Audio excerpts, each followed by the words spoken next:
friends. We are back for episode 15. 15. We're almost old to drive. Part 2 of your favorite topic. Oh yeah, 15.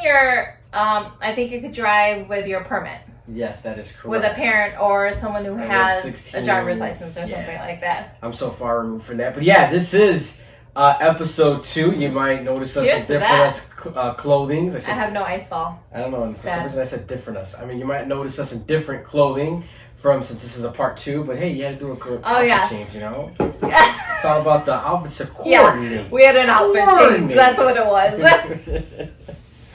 But episode 1 was packed with so much fucking heat based on the X's that it just didn't fit into a 30-minute episode. It's too much. This is turning into like a Star Wars saga, like fucking trilogy. Like, I don't think so because I don't know anything much about Star Wars, but I think Star Wars is like really long. Yeah, there's a lot of that's what I'm saying. Like this turned into like a trilogy of some sort, but the response was crazy. We had a little bit more dirty laundry to sort through this. Oh my god. Speaking of laundry. Let me just tap into this really quick. Speaking of dirty laundry, literally, our fucking washer went out today, so we've been dealing with like all this drama. And let me just talk about washers. I just want to rant really quick about washers and how like fucking expensive they are. Like I can't fucking adult today. Like it's stressing me the fuck out. Like why are washers so expensive? Like I don't listen, I'm all about spending money on certain things, but I feel like a washer and all that fancy shit they have these days, like, what is it doing? Like, do you fucking wash my clothes? Yeah? Okay, great. That's all. And like, some of these are like, you know, going to like $1,000 each. Like, I don't know if it's folding it for me, having sex with me after. Like, I'm not sure, but I don't want that. Yeah, I mean, it comes down to like when we started looking because we had to look on the fly because we were, you know, a couple days without a washer, and there's like right now this crazy back orders at your big box retailers, and you're looking at reviews and you're like, it just washes clothes. Like you drop the fucking load in it and you walk away. There's other shit. I'm sure like it'll steam or do this, but like there's 20 settings. Listen, all I need is like wash my light shit, wash my dark shit. That's it. Like Delicates and then keep it pushing. I don't need anything else. And this is dry you go, and hopefully you don't fucking shrink on me. And thank God, shout out to my brother for helping me today, helping us today. Thank God we have, you know, a business van that's ginormous, and we could actually go to the store and pick that shit up, or else you would catch us at the laundromat. Yeah, that's it. Like we'd be taking our asses to the laundromat because we wouldn't have a wash and dry until the end of March. I'd be walking around there sounding like Santa Claus, jingling like it would change in our pocket. For those of you who... I honestly don't even know how the laundromat works. I've never been to one. I was gonna be like, I've never been to one. You have no idea. Like I grew up in fucking laundry. I passed by them, and that's what like ran into my head while all this was going on. I'm like, you're like, just for the pores. I mean, no. I just like never been there. I'm like, oh my god, I'm literally gonna have to wait there. Will I do like 8 loads of laundry because between like a 4-person family, there's a lot of fucking shit to wash. And you know what? There's a lot of dirty laundry, legit. It wasn't until years later that, you know what I mean, that obviously in adulthood that I knew the feeling of to be like, oh, we have an in-home washer dryer. Like when I was growing up as a kid, like either our apartment buildings had them located in the basement with the automatic dispenser where you put your coins in to use it. I did do laundry with a quarter thing when I was in college. It was in the basement of my dorm. And again, that's on site. Okay, that's. But then Daddy gets real finicky. Motherfuckers start stealing your clothes. Yeah, no, it wasn't like that. It wasn't so like then, that. You know, we typically went to the Kangaroo Laundromat. There's another laundromat. I forget the name of it off of Fullerton, but that's more. You've said that before. Like, is that a thing? What? Kangaroo, whatever you keep saying. Well, it was like one location, and they started opening up a couple, and they started like expanding with a play area for kids and shit. But I feel like when we are in the city and just driving around, I've noticed laundromats, and I feel like there's one I always see that's like, I want to say it's like Bubble Land or something with a land. Bubble Land's another one that started. There's a land at the end of it. Whatever it is. It's come up over there on Kimball, off of Fullerton and Kimball. Again, sounds like our locals. Sounds like a place I don't want to be. But yeah, I mean, basically, yeah, I remember growing up in there, and I remember like again, all your you're washing your clothes in front of everybody, and you see everybody can see your dirty laundry that turns to clean laundry. You're folding. My mother, when we were on the struggle bus, and we would go, and she'd have the cart, and we would have to tote that shit down the neighborhood block, and she's with me pushing this cart with the 2 big bags of clothes, with the white clothes and the colored clothes, and it's a whole fucking process. Like it's a setup. Like I think now that I think about it, maybe like. Oh, the dogs are gonna come knocking at our door. Okay. Anyways, now that I think about it, if I like right now, if we really had to go to the laundromat, maybe I would. Like maybe I'd be like, all right, guys, you stay back. I'll go to the laundromat and I'll have like some alone time at the laundromat. Desperate. This is like literally desperate mom times. You're like, so even though we just had to get that one in, I still think I'm gonna go ahead and I'm happy that we got experience what's going on with it. Stop touching my mic. This shit's about to fall off. It's perfect. No, this shit was like on its last fucking limb. So perfect. But hey, if you want to go there, God bless you. Say something on my mic. You got every week there's a mic issue with you. But I don't miss it. I get it. Shout outs to those that do the struggle. They go to the laundromat, tote their kids, their own family in the car, and especially like in this weather here locally. It's gotta be rough. I mean, some have the means and some don't. You know what I mean? And if you're able, but yeah, these are just so fucking expensive, and you're just to wash your fucking clothes. Adulting just sucks sometimes. So I'll just wrap it up right there, and that's enough about our legit dirty laundry because it's gross and annoying and expensive. So. And I had to rinse it by hand. And what? I said, and I had to rinse it by hand. Because the washer went down. God. The washer went down while he's gonna talk about this for like 3 months for sure. Yeah. The washer went down in the middle of the wash cycle, so the water was full of clothes, and he had to take out the clothes by hand, like a pour, and squeeze all the water out. So, but enough of that. Go on to the next subject. What are you still talking about that for? Anyways, exes part 2. Okay, we have a few more questions that we weren't able to before, so off we go. Light up the board today, as they say. Light this motherfucker up. Okay. The first one I think is more of a statement than anything, but I think it's really awesome. This person said, my wife and I are best friends with my ex. I'm gay, and he was during my straight phase. So see, I feel like those are instances that we didn't like touch on last time. Like, what if it's a situation like that? Like, I think that's fucking amazing. That's one of the things that I feel like when I said in the last episode, like, you could kind of be one big fucked up family. And as long as there's honest and genuine love there, like, what's wrong with it? Yeah, I mean, I didn't have nothing against that. I'm just saying we didn't. There's nothing there, especially in that situation. Obviously, he or she decided to change orientations of who they were into, so there's no threatening factor there. There's obviously now you have to come into an adulthood to work with each other, communicate. If you have little lives, meaning kids involved, then you got to learn to work with each other. I'm a big proponent on just, if you're not with that significant other that you were with, then just do your best to work with that person. Because it's all about the kid at the end of the day. And I've heard so many scenarios and from friends of mine, good and bad. Good scenarios are like, oh man, me and my baby mama are cool. Oh man, me and my baby daddy are cool too. I can't stand her. I can't stand him. And then drama just spills, and it's like you're missing the bigger picture. Put your fucking ego aside. You're not sleeping with that person anymore. You're no longer living with that person anymore. The only thing that's tying you together for a legit 18 years as a kid. Because after the kid is 18, then he or she could do what they want, or they could figure out how that works. You don't have to be doing this, pull up on this weekend, you get this weekend, I gotta get this holiday. But you're just locked in for 18 years and you keep pushing. I legit think it's awesome when there are situations like, oh, it's my ex, whether it's a straight relationship, gay relationship, whatever, anything in between, where it's like, oh, my ex and my new wife are like now besties, you know what I mean? Like, that's like legit, like, maturity, you know what I mean? Like, you both have moved on, you fully understand that you still have love for each other, you were a family at some point, you have a child together, or maybe you don't, or whatever. Just, I mean, that's like legit, like, growing up and stuff. And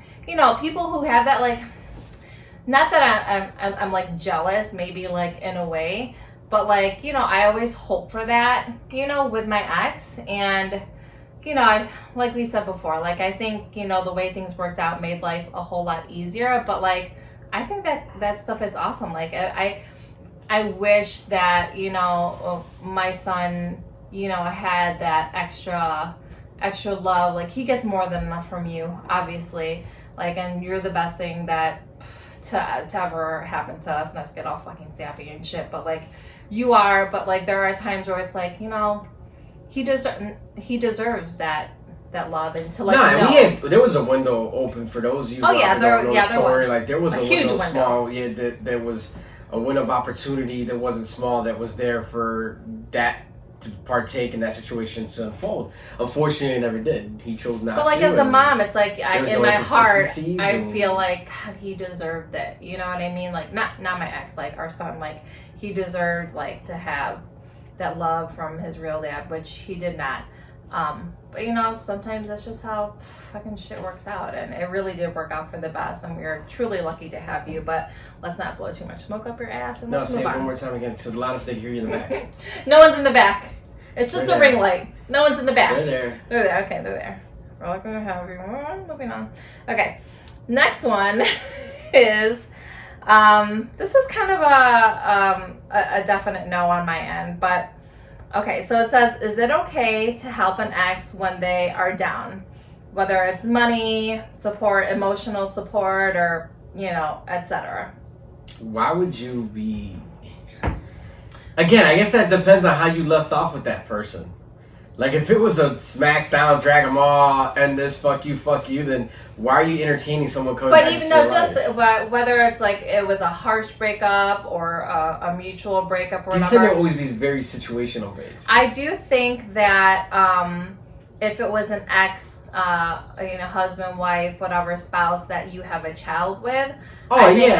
For sure, it's okay to like send a little help if they're truly struggling and they can't provide for your kid, or, you know, they're short on, you know, paying their mortgage and they won't have a house or something like that. But if it's just some like regular old ex, even if it's like a best friend ex, I think you do have to draw the line somewhere. I do, because I do feel like if it was, you know, she was on the other foot and maybe this was you, and, you know, you had some kind of relationship with your ex, friendship that was very close, and you're like, oh, you know, so-and-so is struggling and she really needs her money. And like, no, that's our money. And that's our money, and that's for our family, and that's where we come I mean, personally, I don't want to entertain it, because to me, I'm just a believer in, if we're done, that's it, keep it pushing.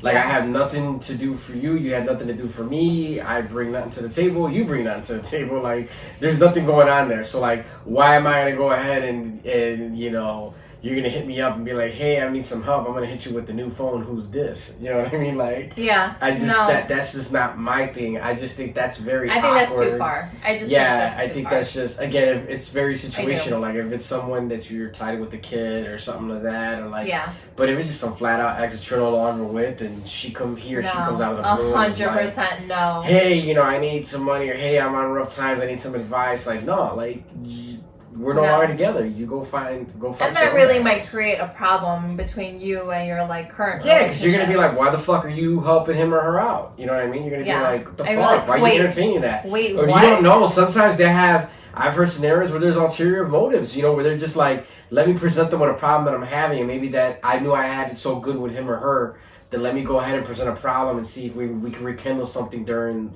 the time where he's helping me or she's like helping it's me do sneaky. something. There's something sneaky about it to see like I could get back in. And then what if like you have joint accounts and like, you know, you really don't check, you just share account, whatever. But one day maybe you're like, oh, I need to send money to someone, and you know everything just kind of pops up when you go into the app or whatever. Like, what if you see like, oh, Chase Quick Pay to so and so, and you're like, what the fuck? You know, what are you paying? What's this fucking $50 to fucking, you know, so and so? I prefer to just that'd be fucked up right off the bat. I mean, I wouldn't. Again, we already said like I agree. I don't think that's a hard no for me. That's a hard no for me too. But I wouldn't, you know. I don't know, but maybe you could tell me a situation. Maybe you guys could tell us a situation that maybe would change my mind on that. I don't know. I mean, somebody might say, well, what if they're dying? They gotta GoFundMe. Yeah. Again, it depends on. And to me, it depends on how you ended that relationship. Like most people, when they end the relationship, they're like, "Fuck you, go die." So like, the GoFundMe comes up to help out. You're like, "Here we go, fuck you, go die." Maybe that's a good situation. Like maybe they like got sick or something. They're having hard times with their family, and they like posted something. Maybe you want to be the bigger person, and you want to be the bigger person and say, "You know what? Let me be the bigger person, and I'll walk this in a different direction, and you know, show how things should be." So. I don't know. Yeah, it's a loaded one. I guess it's very situational based. Yeah, that's a definite no for me, but I would like to hear of a situation that maybe would change my mind, because I think we're all in such different spaces, and I think it's just really interesting learning about how people live their lives and how they live with their exes and current relationships. I mean, I think it's so modern day now. Like, I think anything goes, honestly. Yeah. So this person had said, is it okay to go meet with an ex if y'all have actual business together? I say yes. I mean, as long as it's a purely business relationship, and you do have obviously there has to be some kind of friendship there, obviously, but as long as it really stops there. I mean, maybe you were married at some point, had like a business together, and then split up, but the business is good and you continue. I personally don't think there's anything wrong with that, as long as there's no blurred lines. I guess it'd be the level of business that you have going on. Business, like what if you started a t-shirt company? What if you have you own I've seen people that Dunkin' Donuts together, like something like that. Well then, yeah, because it's a business. So yeah, like a legit business. It's no longer not just kid business or whatever, like a legit business. You would have to fucking handle that shit. I mean, maybe you're at the point where you're like, both of you see the bigger picture. I guess that's how I would be. I'd be like, there at one moment there was something there, there's nothing there now. I'm doing my thing. That's like that couple that has that TV show where they do the houses and shit. They were together doing a marriage. Now they're divorced. She's got her man. He's got his girl. But they're still working together. Are you talking about Joanna Gaines? No, not them. I thought they're still together. The other creepy ones that are out there. Side note, did you see the bar refrigerator open up over there? All regulars? No. Yeah, it's looking like it's getting a little. No, just focus. Okay. Yeah, anyways. But anyways, that couple. Anyways, they have a TV show. It's one of those house hunter shows. But yeah, they were married. They were together, and then now they're divorced. They still do the show, and everybody says that. At least from what they report, they're like. See, that's what I'm saying. Cordial, I see people like that, and I think that's amazing. I think it's amazing that you could look at someone. I could really say, if for some reason, my ex was still in the picture and we were still, had some kind of relationship, for our son, I would legit be happy for him if he found his true love and had a family. In my heart, I would be happy for him because, we were together at some point and he gave me my son, and that's fucking huge. That's everything to me. So if he was in our life and was being a good person, which he's not, and if you're watching, you lost out, my friend. Too bad for you. No comment. But I would legit have happiness in my heart for that other person. So when I see relationships like that or families like that, blended families like that, I think it's amazing. I think it's fucking awesome.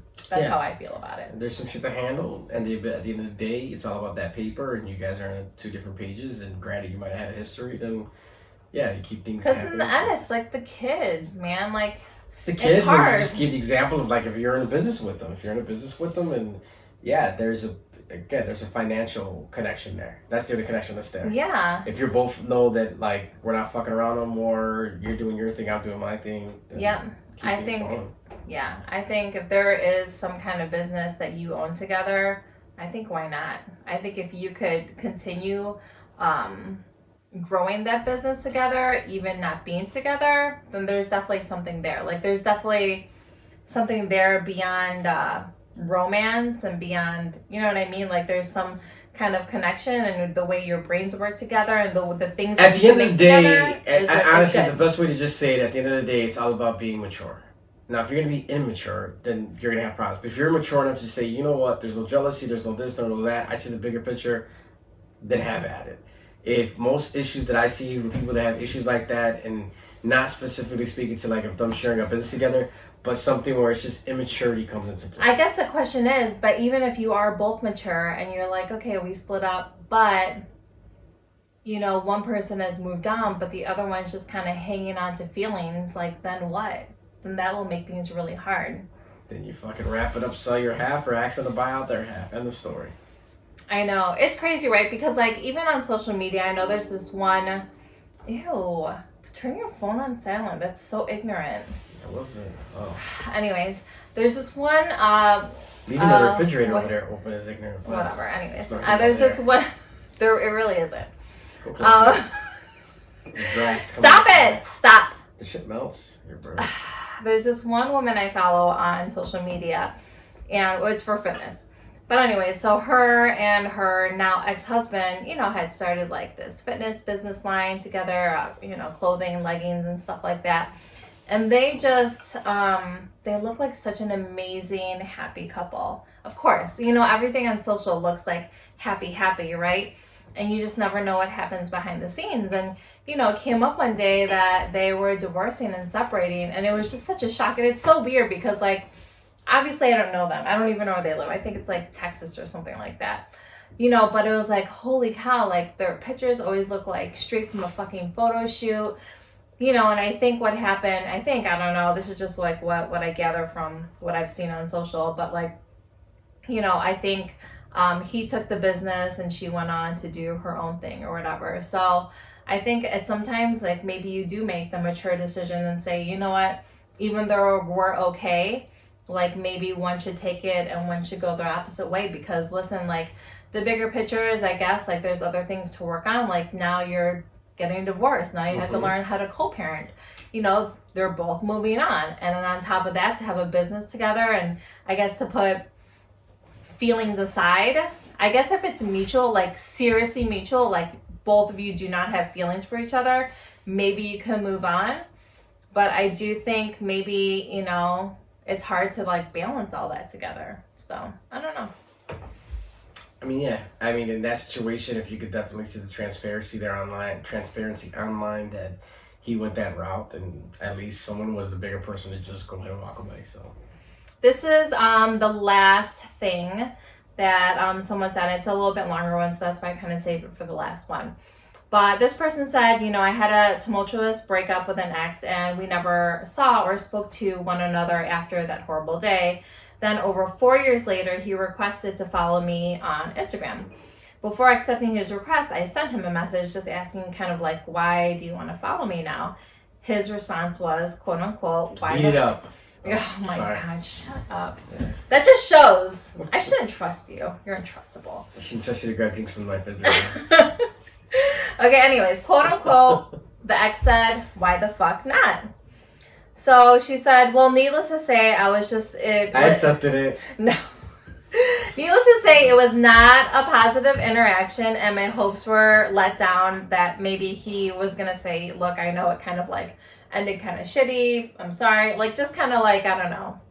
Whatever. So we never had the quote unquote, she said, debrief after all that, and I guess that's what I was looking for. Just for the record, debriefs never go good. But go ahead, I'm sorry. I know. And I mean, but when you try to look for that closure or that debrief, right? 9 times out of 10 is gonna go wrong.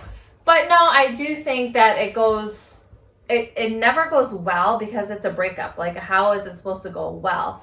Because obviously one person is breaking up with the other, and the other person's still hurt. So she said, obviously I'm doing great without him, but it definitely was, I definitely was not hopeful of anything being rekindled. I guess what I was looking for was just to see the good still in him and for closure. So her question was, what do other people define as closure, and is it necessary?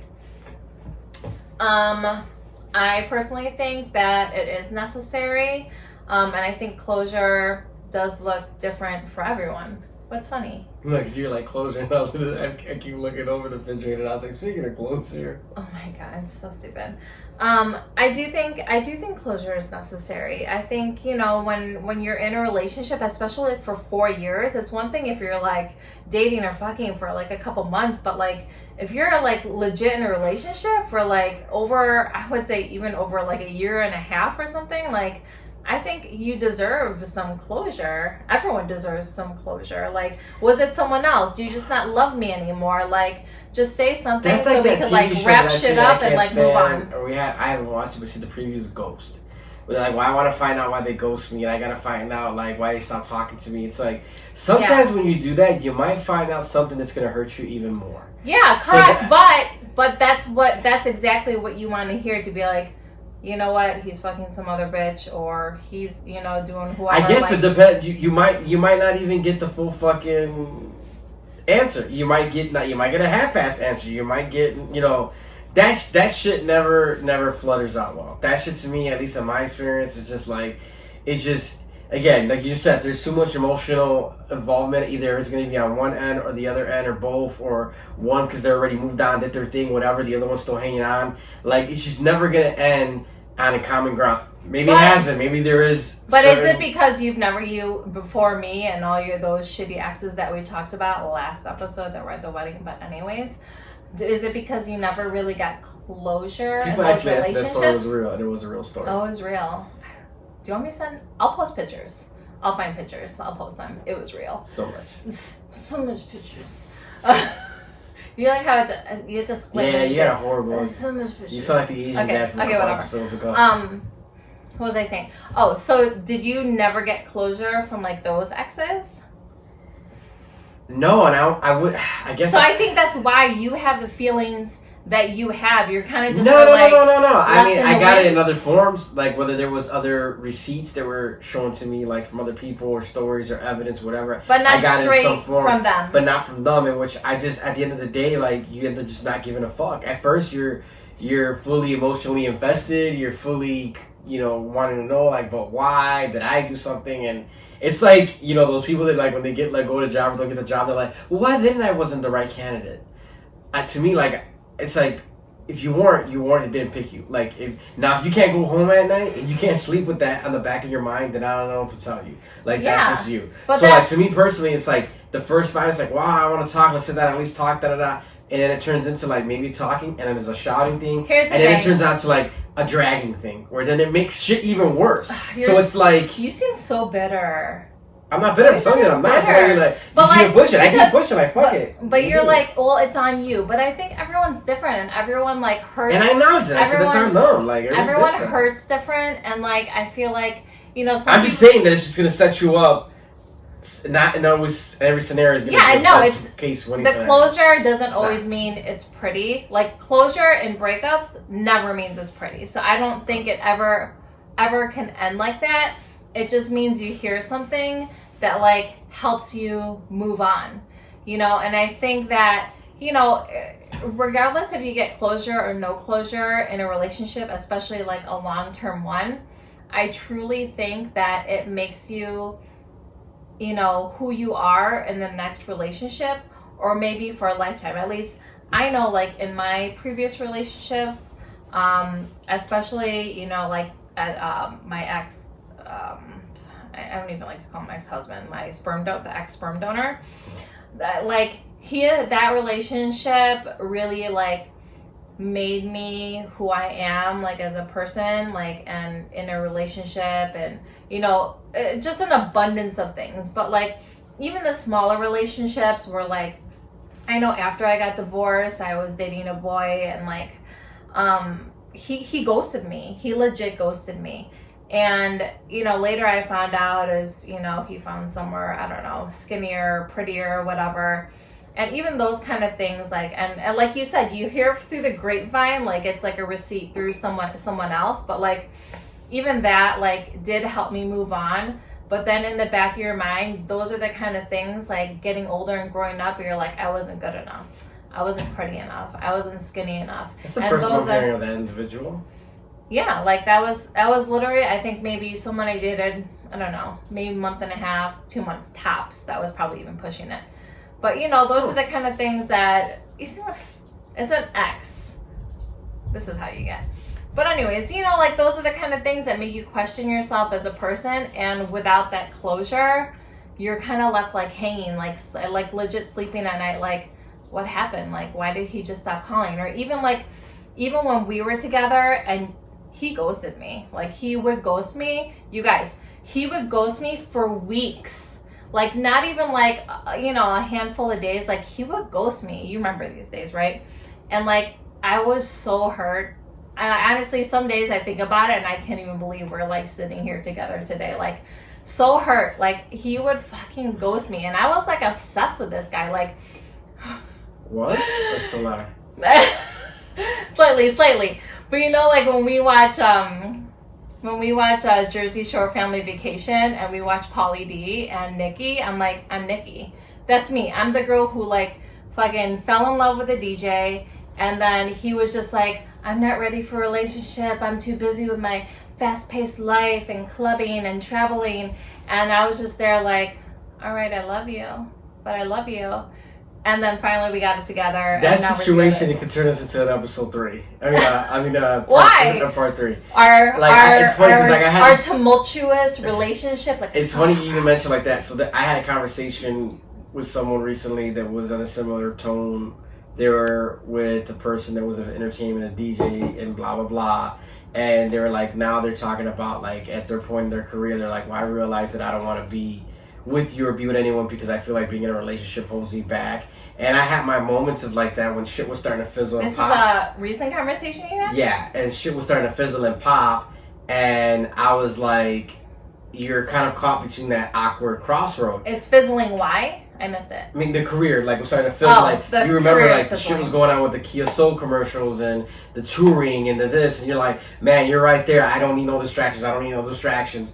But then you don't realize that, you know what I mean? Like, it's not a distraction. It's someone that you could build and grow with. But you're blinded by so much shit. So there was definitely a time, which I won't believe in. It's like, you just, like, you have all this going on, all this shit. You're, like, high fucking strung, high in the zone of what's going on, that you're not realizing that you could be affecting or hurting someone that's really into you, that you know you're really into. And at the end of the day, when all the dust settled and when the chips fell, look who I was still with, look who's still by my side, and look who I'm building a life with. The ride or die, you know what I mean? Yeah, you know what I mean? So, like, it's just that situation. I think, but it's just, like, I didn't care about all that. Like, I visited you at a handful of places, DJing. I visited you once out of town or wherever you're performing at. Like, I don't, like, it just was... I remember. It just wasn't like, ooh, he's a DJ. Like, that wasn't what, like, drew me to you.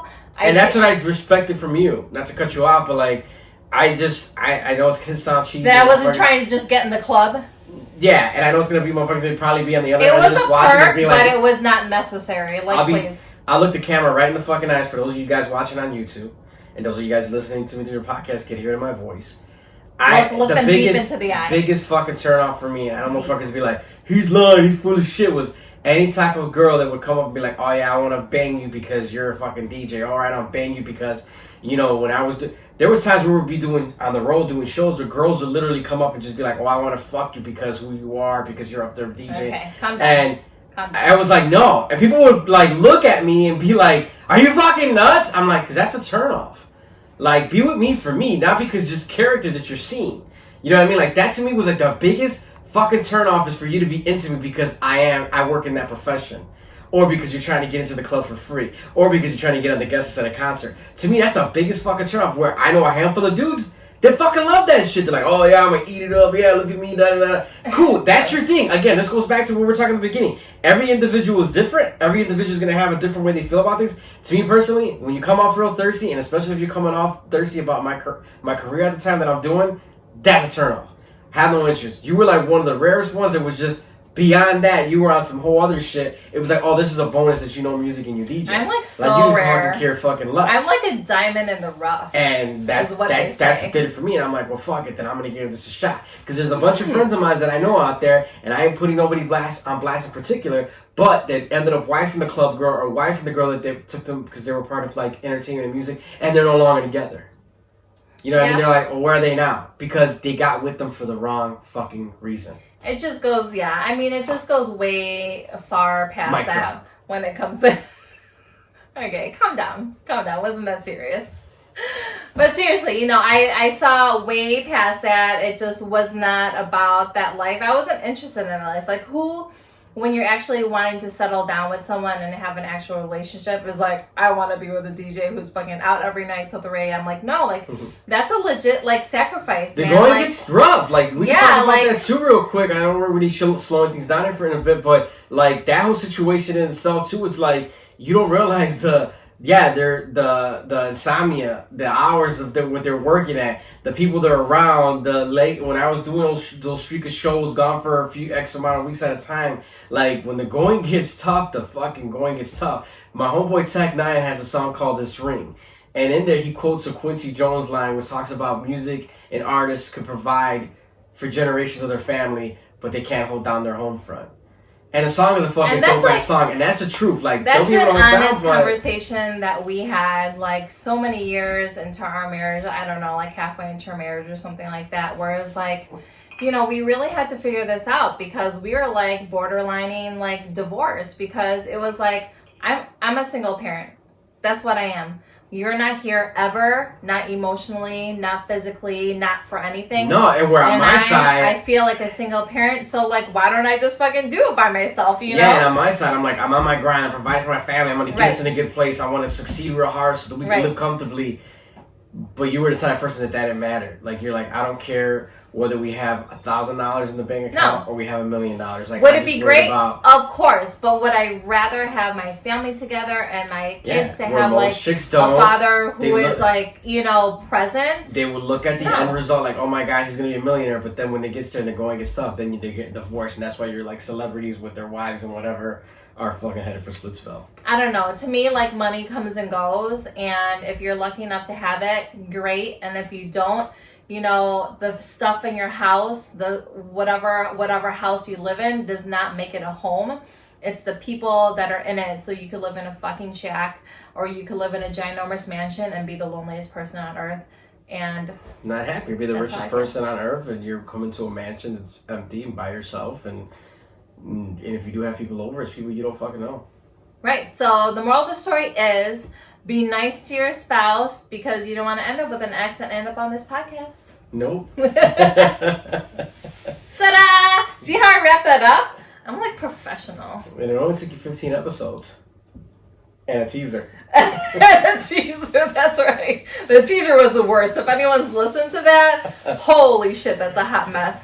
Well, you guys, you're welcome. It's that time of the show. As always, we appreciate you guys tuning in each and every week with us, rocking out with us here on your favorite podcast platforms, as well as on YouTube. Make sure you guys follow us, Bona Fide _BS, or you can just look up the Bona Fide BS podcast. Hit like and subscribe and hit the ding-a-ling. Hey, you want the ding-a-ling shit again. Ding dong. Much love, you guys. Have a great rest of your week. Stay blessed. Be awesome. Till next week, bitches. Peace out.